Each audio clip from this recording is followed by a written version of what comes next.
দ্বিতীয় মেয়াদে ক্ষমতায় বসে কেবল অভিবাসীদেরই নয় বরং নিজের দেশের নাগরিকদেরও ঘুম হারাম করে দিয়েছেন মার্কিন প্রেসিডেন্ট ডোনাল্ড ট্রাম্প। অভিবাসীদের জোর করে দেশে ফেরত পাঠানো, জন্মসূত্রে নাগরিকত্ব বাতিলের চেষ্টা, সীমান্তে নিয়মকানুনের জটিলতা সব মিলিয়েই নিজের দেশে যেন পরবাসী হয়ে গেছেন বহু মার্কিন নাগরিক। আর এমন পরিস্থিতিতে আমেরিকার নাগরিকদের এবার যেন সুখবর দিচ্ছে মেক্সিকো, আর তাতেই যেন হুড়োহুড়ি করে যুক্তরাষ্ট্র ছেড়ে মেক্সিকোয় পাড়ি জমাচ্ছেন হাজার হাজার মার্কিন নাগরিক।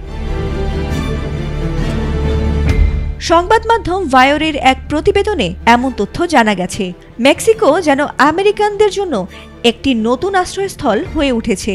সীমান্তবর্তী এলাকা ও উন্নত জীবনের খোঁজে আমেরিকায় আগত মেক্সিকান অভিবাসীরা নতুন নিয়মের কারণে বেশ ভীত ও উদ্বিগ্ন হয়ে উঠেছেন। এলএমই সার্টিফাইড বিশ্বসেরা কপারে তৈরি ওয়ালটন কেবলস, যা আপনার স্থাপনাকে রাখবে সব সময় নিরাপদ।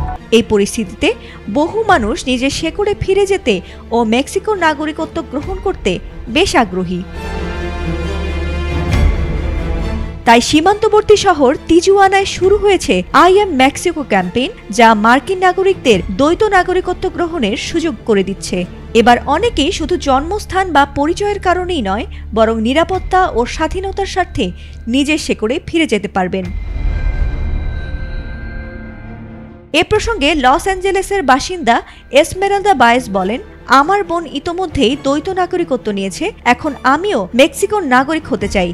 আমেরিকায় আর থাকতে চাই না, চাই মেক্সিকোতে নতুন জীবন শুরু করতে।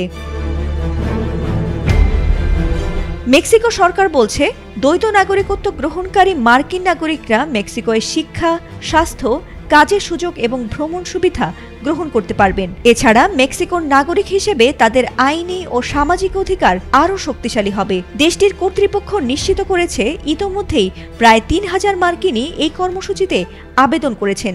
এই ক্যাম্পেইনটি চলবে আগামী ৩০ সেপ্টেম্বর পর্যন্ত।